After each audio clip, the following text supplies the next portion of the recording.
अदाकारा हानिया आमिर की नई भारतीय फिल्म सरदार जी 3 का ट्रेलर रिलीज होते ही सोशल मीडिया पर तहलका मच गया। दिलजीत दोसांझ के साथ जहां उनकी मौजूदगी पर भारतीय हलकों में मुखालफत की लहर उठी, वहीं पाकिस्तान में भरपूर सपोर्ट देखने को मिली। भारतीय सोशल मीडिया सार्फिन ने दिलजीत पर पाकिस्तानी अदाकारा के साथ काम करने पर पाबंदी, बॉयकॉट, हत्ता के पासपोर्ट मनसूखी जैसे मुतालबे शुरू कर दिए।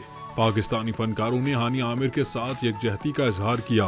यासिर हुसैन ने न सिर्फ फिल्म को तारीखी करार दिया, बल्कि मज़ाहिया अंदाज में कहा कि ये लड़की तो पड़ोसियों को ही घर ले आई। उनका इशारा हानिया के पड़ोसी मुल्क भारत में काम करने की तरफ था। यासिर का मानना है कि अगरचे पहले भी पाकिस्तानी फनकार भारतीय फिल्मों में जलवागर हो चुके हैं, मगर हानिया की मौजूदगी इसलिए खास है कि वो मरकजी किरदार में अपनी सलाहियतों का लोहा मनवा रही हैं। शोबिस इंडस्ट्री हानिया आमिर की हिम्मत को सराह रही है।